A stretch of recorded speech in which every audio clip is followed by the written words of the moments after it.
The 3 a.m. Tales. Hi, Sir Bob. My name is Joshua. I want to share something that happened to me back when my father was confined in a hospital in Manila. It's something I still can't fully explain, even now. During that time, my family took turns watching over him. My mother, my siblings, and I all had jobs, so we created a schedule.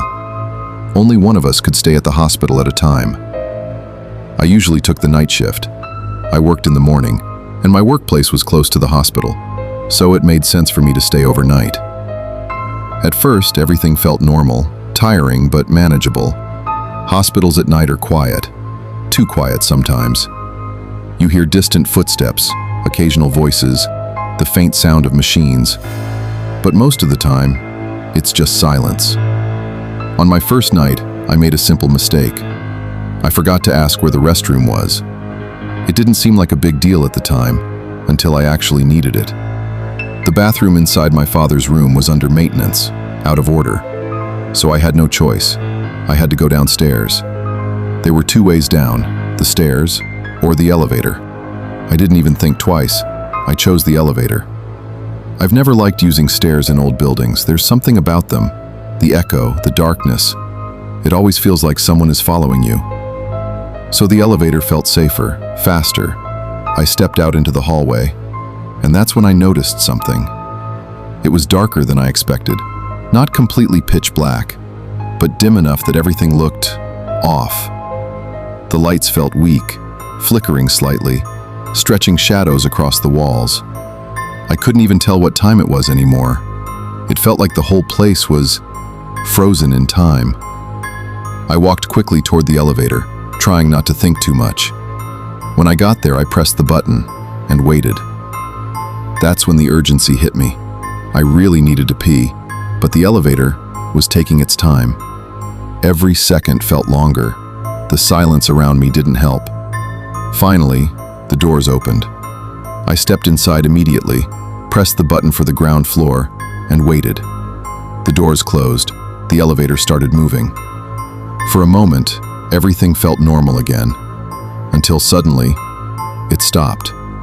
Just 1 floor down. I frowned. Already? I thought maybe someone was getting in, or maybe it was just a quick stop. I expected the lights to flicker. That's what usually happens, right? But instead, they slowly dimmed. Not a sudden blackout, just fading. From dim to darker, until I could barely see anything. My chest tightened, then the doors opened, and that's when I heard it. Something entered the elevator. I didn't see anything, but I heard it clearly. Wheels, rolling slowly, against the metal floor. A dragging sound, like something old, something heavy. My whole body went cold. I was sure of one thing. I was alone when I got in, and yet, something had just entered with me. The elevator doors closed again, and the sound stayed right beside me. I could feel it. Something was there, close. Then suddenly, the lights went out completely. Total darkness. I couldn't take it anymore. My hands were shaking as I reached for my phone. I turned on the flashlight. The beam of light cut through the darkness, shaking slightly as my hand trembled. And when it hit the side of the elevator, I saw it. A woman, sitting in a wheelchair. She was big, her body slumped forward. Her hair was long, covering her face completely. The wheelchair, old, rusty. And then I noticed her legs. They were covered in wounds, open, festering, like they had been rotting for a long time. I gasped, jumped back, my back hitting the elevator wall. My mind went blank. Without thinking, I turned off my flashlight. I didn't want to see it anymore. I didn't want it to see me. The darkness returned, but now it felt heavier, closer. I held my breath, praying, waiting for it to end. Seconds felt like minutes. Then finally, the elevator moved again, slowly, descending. When it reached the ground floor, the doors opened. I didn't wait. I rushed out immediately, my heart pounding, my legs weak. But just before I got too far, I heard it again. That same sound. The wheels, dragging, rolling, as if something was being pushed out of the elevator. I didn't look back. I couldn't. At that point, I had completely forgotten why I went down there in the first place. I didn't care anymore. All I wanted was to get away. Later that night, after I calmed down, I found out something. There was actually a restroom on our floor. I didn't need to go down at all. But somehow, that night, I still did. Hello, Sir Bob. My name is Albert. I'd like to share a strange experience from the hospital where I work. Before I start, you might be familiar with those stories about animals staying loyal to someone even after that person has passed away. Like that story of a dog waiting for its owner at school, not knowing the teacher had already died. My story is similar, but unlike that one, this isn't heartwarming. I work as an orderly. I'm one of the people responsible for cleaning patient rooms, hallways, sometimes even areas most staff avoid. I've been working in this private hospital for more than 20 years. I've seen different kinds of patients, different doctors, different administrations. I was even there during the time of the first director. He was a kind man, strict when needed, but fair, and more importantly, humane. The hospital itself is located in a busy area. There's a school nearby, a public market, and small residential houses surrounding it. Because of that, it's common to see stray animals around, mostly dogs and cats. They usually stay near the generator area or parking lot. They don't cause trouble. In fact, the nearby residents often feed them. Even some staff would leave leftovers for them. They became part of the environment. And for many years, no one complained. Until the new director came. Let's call him Dr. Jones. From the moment he arrived, things felt different. He was strict, very strict, but not in the usual way. There was something about him that made people uncomfortable, especially when it came to animals. One of his first orders was to remove all stray dogs and cats from the hospital grounds. He said they were dirty, that they were blocking parking spaces, that they were making the place look unprofessional. At first, we thought it would just mean relocating them, but then he gave a more disturbing instruction. He told the guards to poison them. When we heard that, even the guards were shocked. No one expected it to go that far.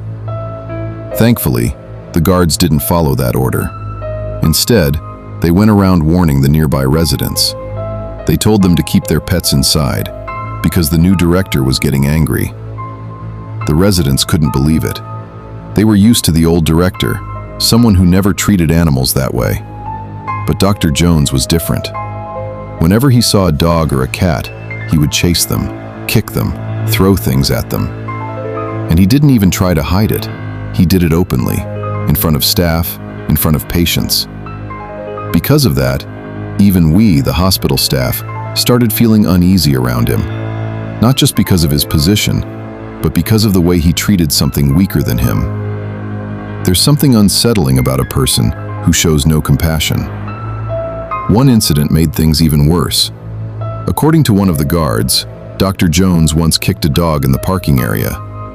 He didn't realize the owner was nearby, buying medicine. When the dog cried out, the owner rushed over and confronted him. An argument broke out. Voices raised. People started watching. The guard had to step in and separate them. But from that day on, something changed. Not just among the people, but among the animals. Before, the dogs would run away whenever they saw Dr. Jones. They were scared of him. But after that incident, they stopped running. Instead, they started growling. Low, warning, aggressive. Dogs would bark whenever he walked by. Cats would stare at him from a distance, unblinking. And strangely, more animals started gathering in the parking lot. Not just one or two, but several. It was as if they were watching him, waiting. Even some of us noticed it. The way the animals behaved around him, it didn't feel normal anymore. Then one day, something happened. Dr. Jones was rushed to the emergency room. It started when his car had been parked for too long. Someone noticed that he hadn't come out yet. At first, no one thought much of it. But as time passed, concern grew. The guards went to check. They knocked on the window. No response. When they looked inside, they saw him, unconscious, foaming at the mouth. And what made it even stranger was what surrounded the car. Cats, climbing on top of it, walking across the roof, looking down through the glass. Dogs, standing around it, peeking through the windows, watching. Not barking, not making noise, just watching. The guards immediately broke in and pulled him out. He was rushed inside. Doctors did everything they could, but it was too late. Dr. Jones died from carbon monoxide poisoning. After his death, things slowly returned to normal. The animals stayed. No one tried to remove them anymore. It was like the tension had lifted. The dogs roamed freely again. The cats returned to their usual spots. Life went on. But not everything went back to the way it was. Because even now, there are moments that still send chills down my spine. Sometimes during my shift, especially at night, I would pass by the parking lot, and I would see the dogs standing still, all facing the same direction, the same exact spot, where Dr. Jones used to park his car. Then slowly, one of them would start barking, then another and another, until all of them were barking at nothing, at empty space, just like before, when he was still alive and walking toward them.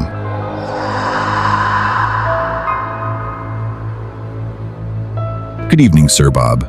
My name is Jamie. I'm part of a demolition team. We're the ones who clear urban areas with illegal vendors, and sometimes demolish houses built along estuaries or on private land.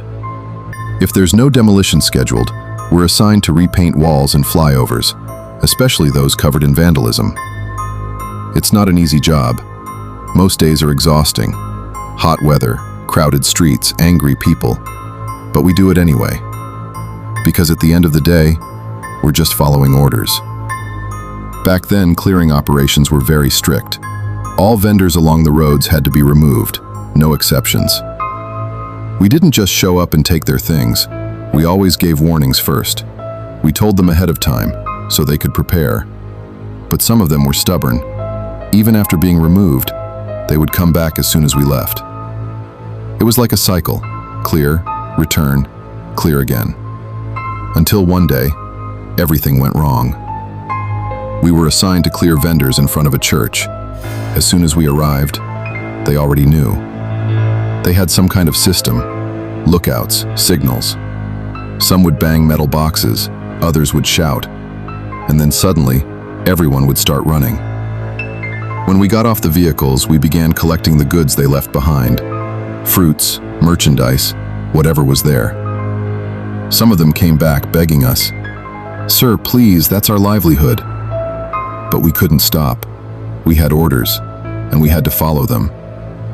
At that moment, we thought it was just another normal operation, until suddenly, everything changed. There was no warning, no argument, no shouting. Out of nowhere, someone attacked.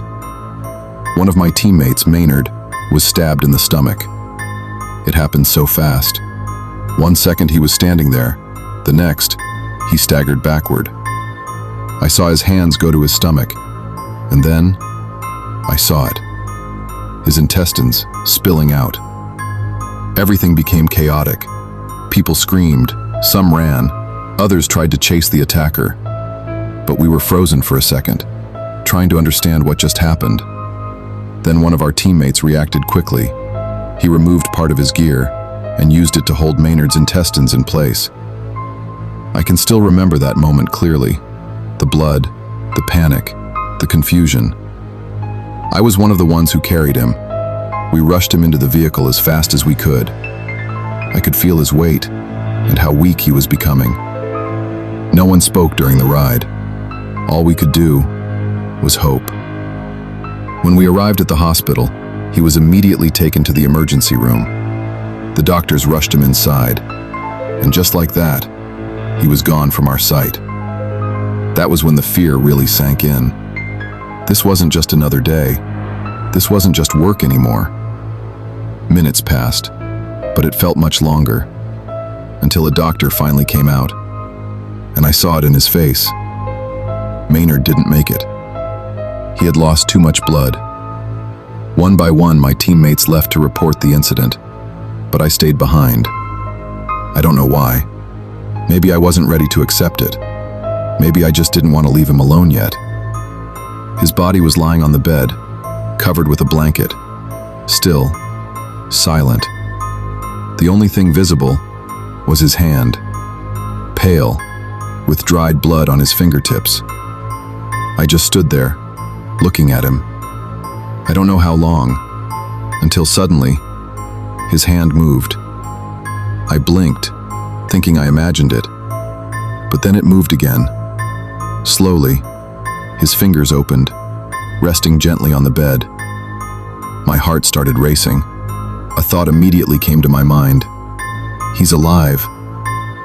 I stood up quickly, about to call a doctor, but before I could take a step, I noticed something. Something wrong. His body didn't look solid anymore. It looked like smoke. A human shape, but made of something thin, something drifting. I couldn't see his face clearly. It was blurred, like it didn't want to be seen. He slowly sat up on the bed, his head lowered. I couldn't move. I couldn't speak. I felt two things at the same time: fear and pity. Because I remembered, Maynard was the breadwinner of his family. People were depending on him. And now, this. Slowly, he lifted his head and turned toward me.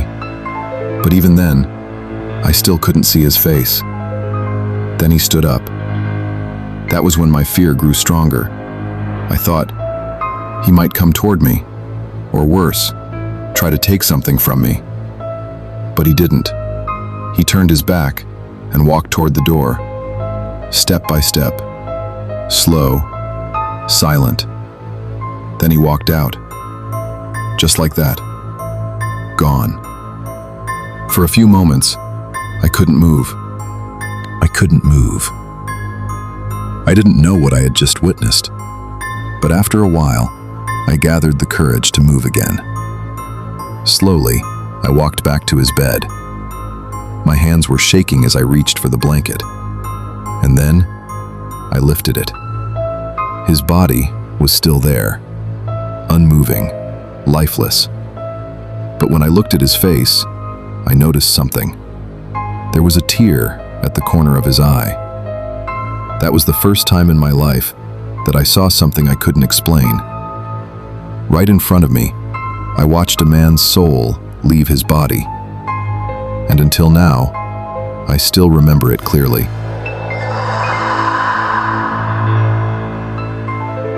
Hello, Sir Bob. I want to share this story of mine. This happened when I was still driving a taxi. It was New Year's Eve. Everyone was outside, celebrating, drinking, setting off firecrackers. The whole place was loud, chaotic, alive. Then suddenly, everything changed. People started screaming. A fire had broken out nearby.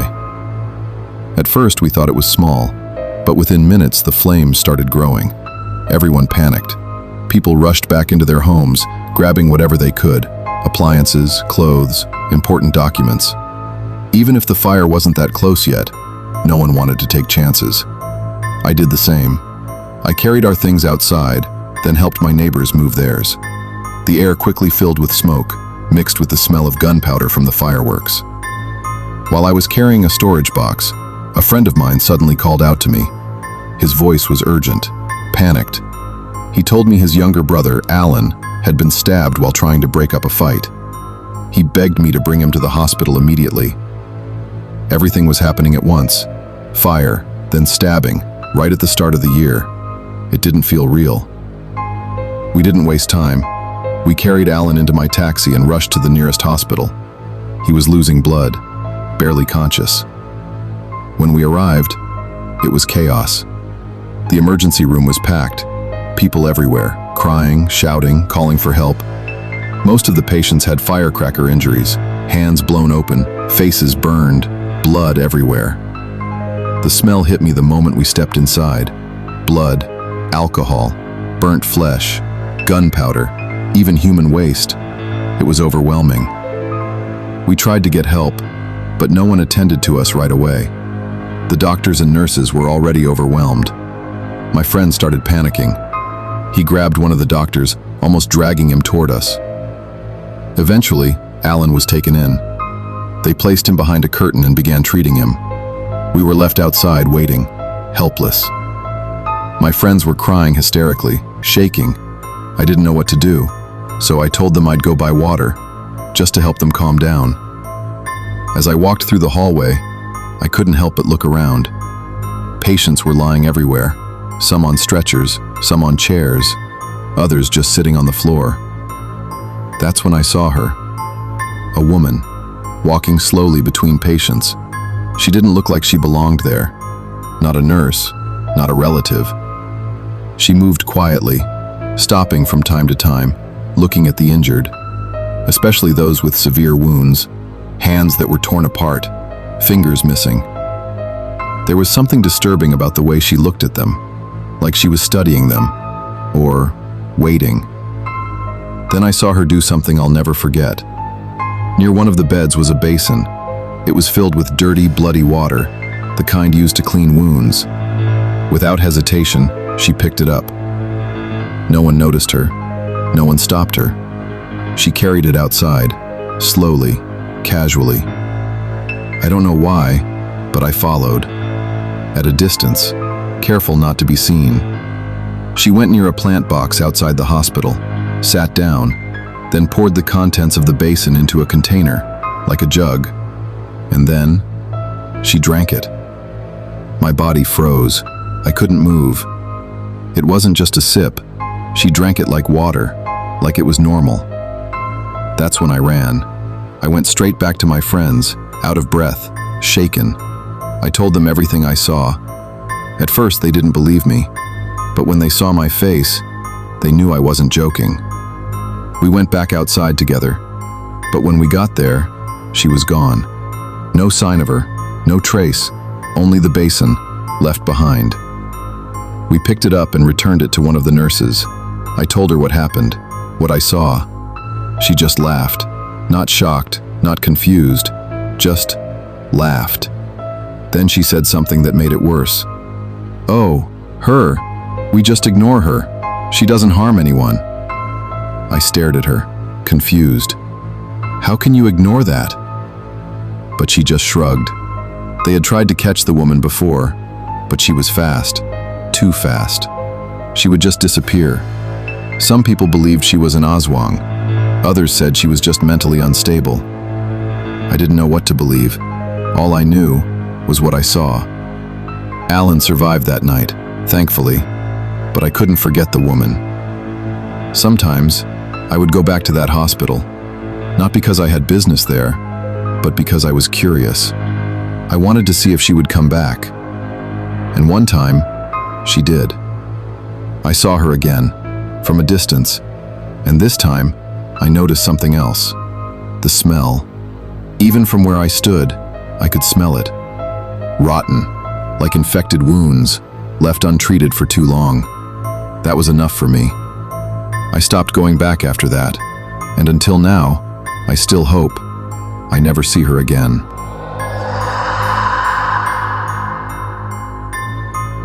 Good day, Sir Bob. I wish you would get the chance to choose my letter. This happened when I was still a trainee in a large public hospital.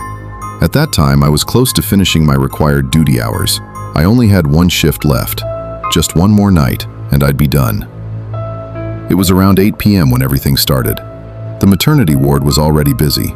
You could hear different sounds all at once. Mothers in labor, nurses giving instructions, metal instruments clinking. It was intense, but normal for that kind of place. Then a new patient was rushed in, a pregnant woman, young, very young. She was crying as they brought her in.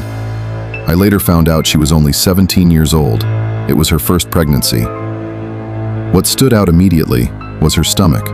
It was unusually large, not just big, but stretched in a way that didn't look typical. Even the nurses noticed it, but there was no time to question. She was already in labor.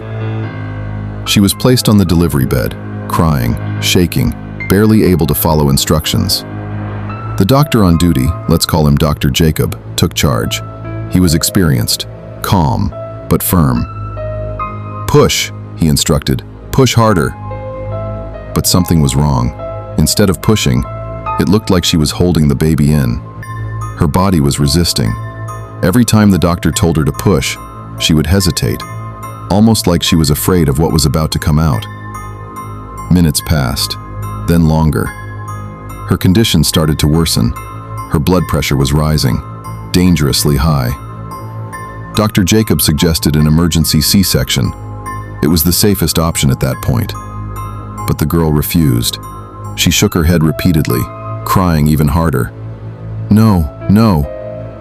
No explanation, just fear.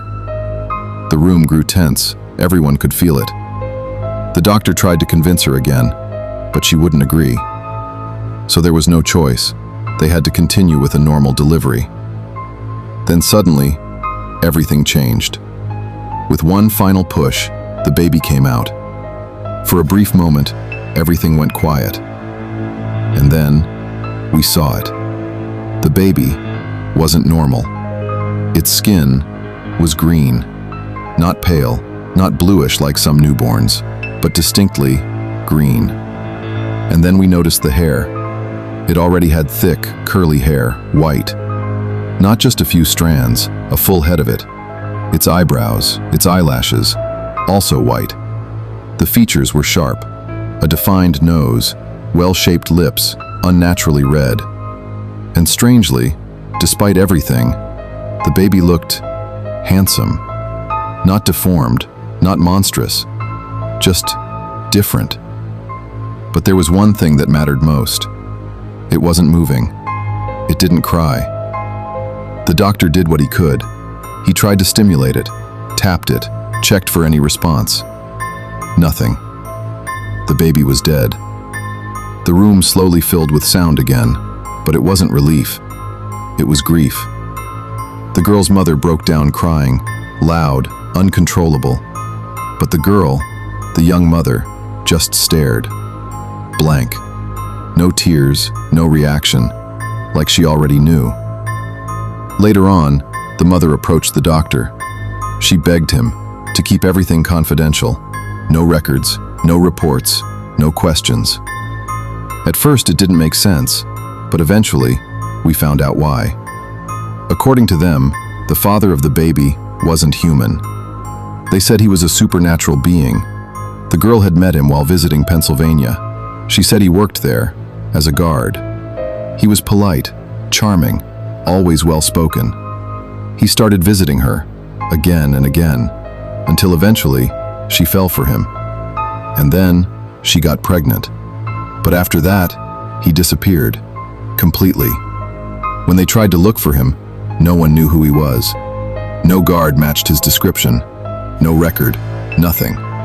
It was like he never existed.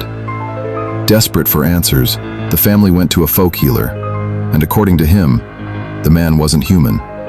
He said, the being only wanted one thing, a child. That was it. That was why the girl was terrified. That was why she didn't want to give birth, because deep down, she knew something wasn't right. As for me, I don't know what to believe. I only know what I saw. The baby wasn't scary. It didn't look like a monster. If anything, it looked beautiful. Just not human. But whatever it was, it didn't survive. And to this day, that night remains the strangest experience I've ever had in a hospital.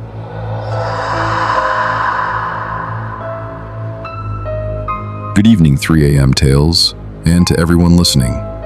My story is actually very simple, short. At least, that's what I thought at first. And honestly, I'm not that good at storytelling, but what happened to us still bothers me to this day, so I hope you'll allow me to share it. This happened around the year 2004. At that time, my father was confined in a hospital because of diabetes. His condition was already severe. It wasn't just the usual symptoms. His left foot was in a very bad state. The wound had worsened over time. There was pus, a lot of it, and the lower part of his leg was covered in sores. The smell alone was hard to endure. Even the nurses would sometimes hesitate before approaching. Some people, half joking, half serious, said his leg might need to be amputated just to stop the infection from spreading. But for us, it wasn't a joke. My father was in constant pain.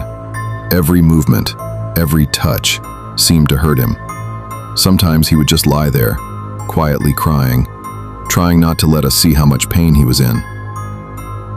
At that time, it was just me and my sister Lydia taking care of him. Our mother had already passed away years before, so it was just the two of us. We didn't mind. Neither of us had our own families yet, so we took turns staying with him in the hospital. I handled most of the night shifts. Lydia would come during the day when she could. Now my sister Lydia, she's different. Ever since we were kids, she would sometimes say things that didn't make sense, or point at something that wasn't there. At first, we thought she was just imaginative, but as we grew older, it became harder to ignore. Because sometimes, she would describe things too accurately, things she shouldn't have known. We have a relative who's an albulario, a traditional healer, and according to him, Lydia's third eye is open, meaning she can see things that normal people can't. I never fully believed it, not completely, but I also never dismissed it, because I've seen how serious she gets whenever she talks about those things. One day, while I was at the hospital watching over our father, I decided to text Lydia. I was worried, not just about his foot, but about something else. He kept complaining about headaches. At first, I didn't think much of it, but it became frequent. Even after taking paracetamol, the pain wouldn't go away. That's what confused me. His illness was diabetes. It shouldn't be affecting his head like that. Yet every now and then, he would hold his head, close his eyes, and endure the pain. And then, he would smile. A weak smile. The kind of smile that tells you someone is suffering, but doesn't want to worry you. That was the hardest part. Seeing him like that, and not knowing how to help. So I asked Lydia to come. When she arrived, she didn't even greet me properly. The moment she stepped into the room, her expression changed. She looked around slowly, like she was trying to confirm something. Then she looked at me. "Kuya, there's a reason why Dad's head keeps hurting." I frowned. "What do you mean?" She hesitated for a second, then said something I didn't expect. "Don't laugh, but there's a shadow sitting on Dad's bed." I didn't respond immediately. Part of me wanted to laugh. Part of me felt uneasy. Then she continued. "It looks like a child." Her voice was serious, calm, but serious. "And it's playing with him." "Playing?" I asked. She nodded slightly. "It keeps biting his head." That sent a chill down my spine. I didn't know how to react. It sounded absurd, impossible. But at the same time, I remembered how my father kept holding his head in pain. And suddenly, it didn't feel so funny anymore. I looked at my father. He was resting, eyes closed, breathing slowly. There was nothing there, nothing I could see. But Lydia was staring at something, right beside him. I tried to shake it off, told myself it was just her imagination. But deep inside, a question started forming. What if she was right? What if there really are things we simply can't see? That day passed quietly. Lydia didn't say much after that. She stayed for a while, then left. But from that moment on, I couldn't look at that room the same way. Every time my father held his head, every time he winced in pain, I would remember what Lydia said. And sometimes, without realizing it, I would glance at the empty space beside him. Days went by. My father's condition didn't improve much, but eventually, we were discharged. We finally went home. I thought everything would go back to normal, that whatever Lydia saw would stay in that hospital. And for a while, it did. Lydia didn't mention anything strange, at least not immediately. It wasn't until days later that she finally told me something. She said there were many things she saw in that hospital, not just that child. But she didn't tell me at the time, because according to her, those things don't like being talked about. That alone was enough to make me uncomfortable, so I didn't ask further. I thought it was better not to know. But then, something happened, something that changed everything. One night, while I was at home, I thought I saw something, just for a second, a movement at the corner of my eye. I turned to look, but there was nothing there. I told myself I was just tired. But then it happened again. This time, I saw it clearly. A small shadow, running, quick, low to the ground, like a child playing. My heart started pounding. I stood there, frozen, watching the empty space in front of me. And in that moment, I remembered what Lydia said. A shadow that looks like a child, playing, biting. Slowly, I began to realize something. Maybe it didn't stay in the hospital, and maybe it followed us home. Hello, Sir Bob. I'm a new subscriber to your channel. I'd like to share something that happened to me, something I still think about until now. It's not something dramatic at first, but the more I remember it, the more unsettling it becomes. This happened when my brother and I went to a hospital. We were there to visit our grandfather. He had been confined for a few days already, so we decided to drop by together. But I arrived earlier than my brother. He was coming from work, while I didn't have classes that day, so I had plenty of time. As soon as I got there, I texted him. I told him I'd just wait outside, on one of the benches where visitors usually sit. The place was what you'd expect from a public hospital. Crowded, noisy in some areas, but strangely quiet in others. People were everywhere, some sitting, some lying down, some just staring into space. You could tell many of them had been there for hours, maybe even days. I found a spot on one of the benches and sat down. To pass the time, I opened my phone and started playing a mobile game. It helped distract me from the heat, from the waiting, from the atmosphere of the place. A few minutes into my game, I noticed someone sit beside me. I didn't pay much attention at first. That was normal. People come and go in places like that. But then he spoke. "Looks like you're enjoying that game, boy." I didn't respond. Honestly, I found it a bit annoying. I don't like it when strangers suddenly talk to me like we already know each other. So I kept playing, pretending I didn't hear him. After a while, my game ended. That's when I finally looked at him. He was a middle-aged man. He had a light mustache, a round face, and a noticeable belly.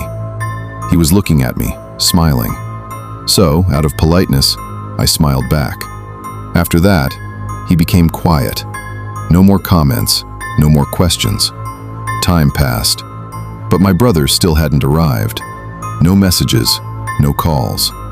I started feeling sleepy, the kind of sleepiness you get when you're just sitting around, doing nothing.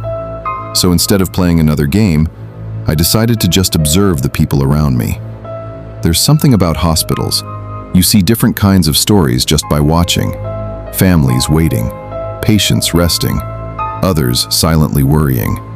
That's when I noticed something. A child, running down the hallway. At first, it didn't seem strange. Hospitals have visitors, and sometimes kids come along. But this one was loud. You could hear the sound of slippers slapping against the floor, echoing through the hallway. What made it worse was that many people nearby were sleeping, some on benches, some on the floor, and the child just kept running back and forth. "It's noisy," I muttered. "It might wake them up." Then suddenly, the man beside me spoke again. "Just ignore that." I turned to him. He wasn't even looking at me.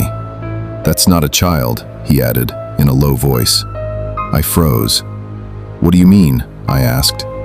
He leaned slightly closer and whispered, "I mean, that thing is no longer part of this world." My chest tightened. I didn't know how to react. Part of me wanted to laugh it off, but something in his tone stopped me. He sounded serious. "Watch closely next time it runs," he said. "Follow it with your eyes." I hesitated, but somehow I did what he said. I waited. Then, the child ran again. Same direction, same speed. I followed it with my eyes, and then my heart dropped. It passed through people, not around them, not between them, through them, like they weren't even there. I blinked, thinking I was just imagining things. But then it ran back, and again. It passed through everyone, like a shadow moving through space. I felt my hands go cold. "See what I mean?" the man beside me said. He let out a small laugh. "Only we can see that child. It's been running around even before you got here." I couldn't speak. I didn't even know what to think anymore. Everything felt unreal. Then suddenly, I felt a hand tap my shoulder. I flinched. It was my brother. He had finally arrived. He told me he didn't bother texting because he saw me right away when he got there. I stood up quickly, still shaken. As we started walking toward our grandfather's room, he looked at me strangely. "Hey," he said, "were you talking to someone on the phone earlier?" I frowned. "No, why?" He shrugged. "You looked like you were talking to someone, like you were having a conversation." I stopped walking. Slowly, I turned around, back to the bench, back to where I was sitting earlier. The man was gone. No one was there, just empty space. I tried to stay calm. Maybe he just left quickly. Maybe I didn't notice. So I asked my brother, "Didn't you see the man sitting beside me? The one in the green shirt?" He looked at me, confused. "Are you serious?" he said. "When I got there, you were alone. That's why I asked you right away." I felt the hairs on my arms stand up. My chest tightened again. And in that moment, everything came back to me. What he said, what I saw, what I heard. Then I remembered something my parents used to tell me when I was young. A simple rule, something we often ignore as we grow older. Never talk to strangers.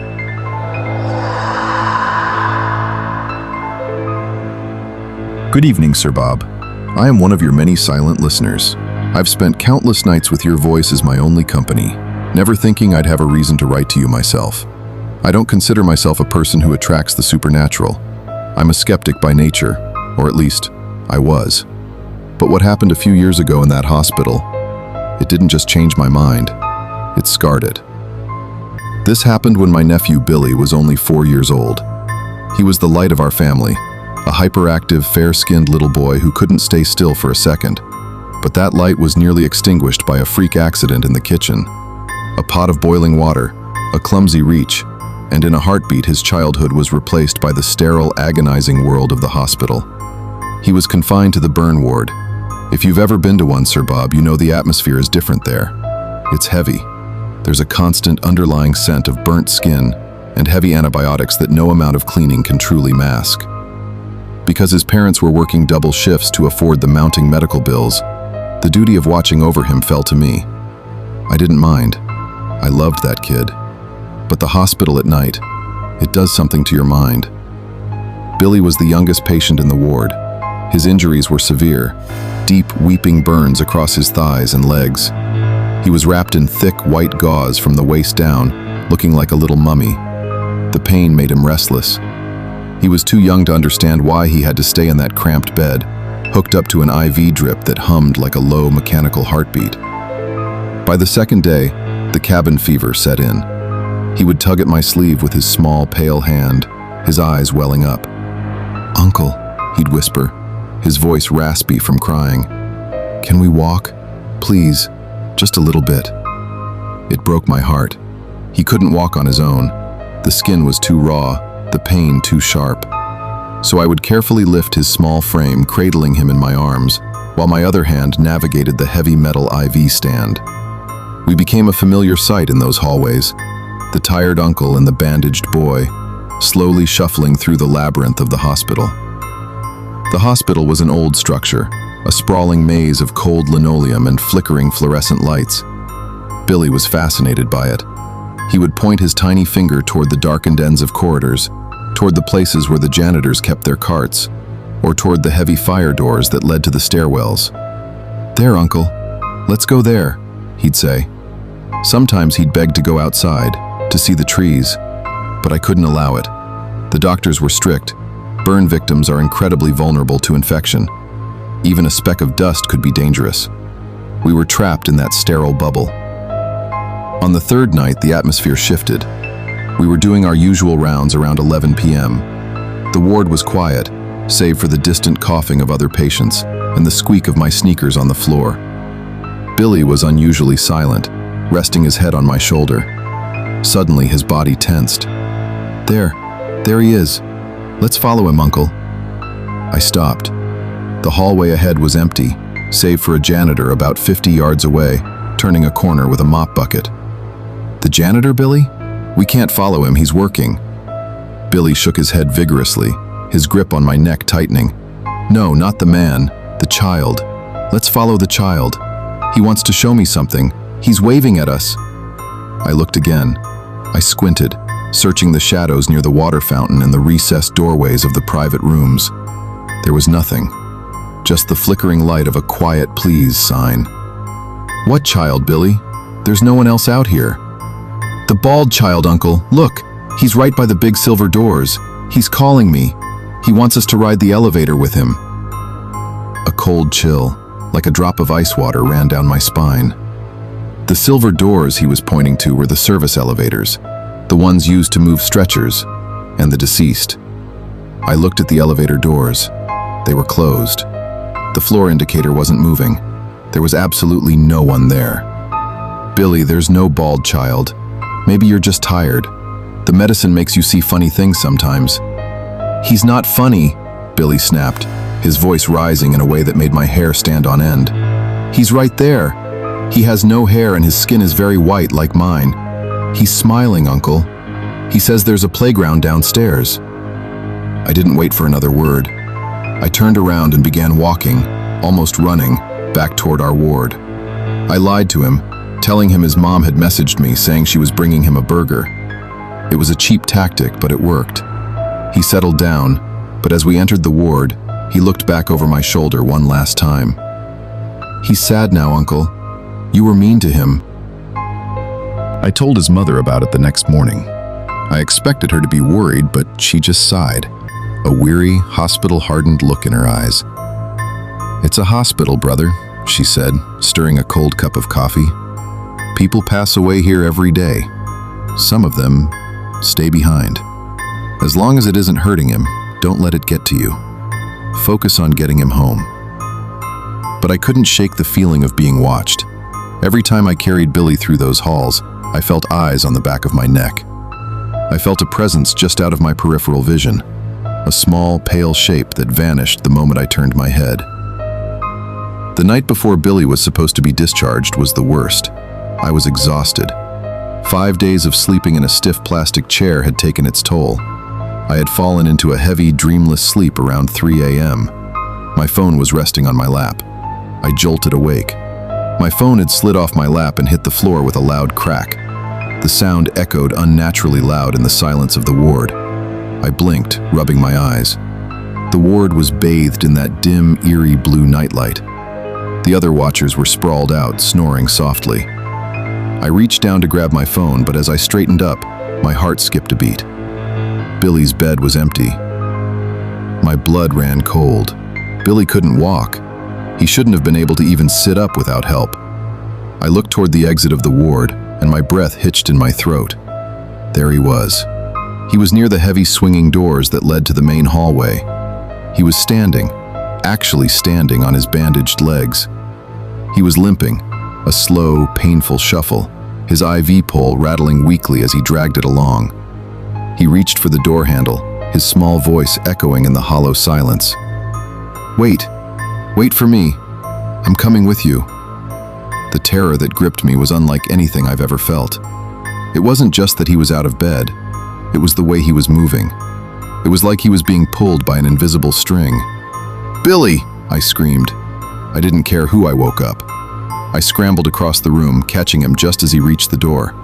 I scooped him up, expecting him to cry out in pain from his burns being agitated. But he didn't cry. He just stared at the empty hallway beyond the glass doors. "How did you get down, Billy? Why did you leave the bed?" I was shaking, my voice trembling. He looked at me with wide, vacant eyes. "The child helped me, Uncle. He pulled the railing down. He said it's time to go. He wants me to come with him to the basement. We're going to play. Forever." I looked through the glass of the doors. The hallway was a long, dark tunnel. There was no one there. No nurses, no janitors, no bald children. Just empty space and the humming of the vents. By now, the other watchers and a night nurse had rushed over. One elderly woman, a watcher for a patient in the next bed, grabbed my arm. Her grip was surprisingly strong. She began whispering a prayer, her eyes fixed on Billy. "The spirits are drawn to the innocent," she whispered to me later, after Billy had been sedated and tucked back into bed. "Especially the ones who are fair. They see a light in him that they lost. That child wasn't looking for a friend. He was looking for a replacement." I didn't sleep for the rest of the night. I sat on the edge of Billy's bed, holding his hand so tightly my knuckles turned white. As the sun began to peek through the hospital blinds, Billy woke up. He seemed more like himself. The fog had cleared from his eyes. He looked at me, then looked down at my hand. "Uncle?" he whispered. "Yes, Billy, I'm here." "A man tapped your hand," he said casually, as if talking about the weather. "That's why you dropped your phone." My heart stopped. A man?" "Yes, a tall man. He was standing right behind your chair. He reached out and tapped your hand to wake you up." The bald child got really angry at the man. He made a scary face. Then the child ran away into the hallway, and the man chased him. I looked at my hand. I remembered the sensation of the phone falling.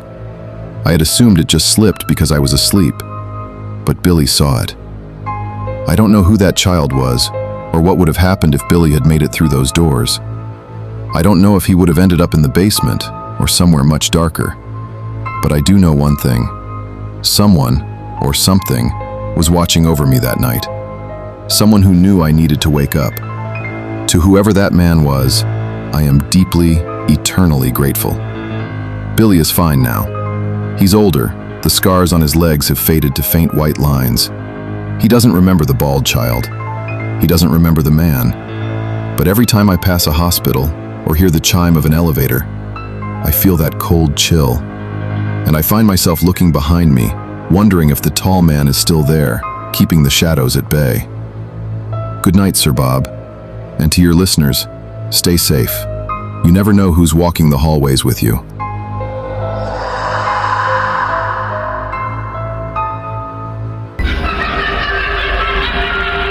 Every story hides a shadow. Dive into the unknown with the 3 a.m. Tales, where true horror, twisted fates, and chilling mysteries are brought to life. Each episode whispers what you were never meant to hear. New stories every week. Turn off the lights, put on your headphones, and listen, if you dare.